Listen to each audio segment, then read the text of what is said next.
Ova Evropska sedmica testiranja je jedna inicijativa od strane HIV in Europe, znači to je najveća institucija iz Kopenhagena koja se bavi svim naučno-istraživačkim radovima kad su u pitanju HIV bolest i koja je pokrenuta 7 dana da se održi prije 1. decembra, znači prije 1. decembra kao svjetskog dana borbe protiv HIV-a.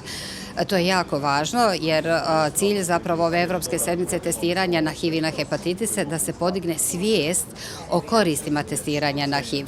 Jer mislim da je danas vrlo aktuelno što je pokrenula inicijativu Svjetska zdravstvena organizacija, to je jedna vrlo, vrlo ambiciozna inicijativa za koju smo mi mislili da je bilo upitno da li je ostvariva. Znate, međutim, mi smo i ove godine analizirali kakvo je stanje u Bosni i Hercegovini, onda smo shvatili zapravo da imamo sve preduvjete da bi mogli kontrolirati i mogli bi zapravo taj ambiciozni plan Svjetske zdravstvene organizacije zapravo i ostvariti.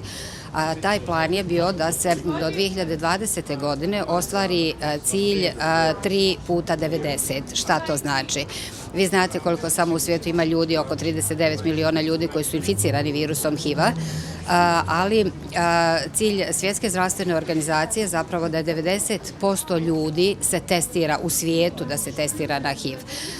Drugo 90 se odnosi da 90 ljudi koji su detektovani kao inficirani virusom HIV-a da primaju antiretroviralnu terapiju i onaj treći 90 je zapravo da se kod 90% osoba koji su inficirani virusom HIV-a koji primaju terapiju postigne nemjerljiva viremija.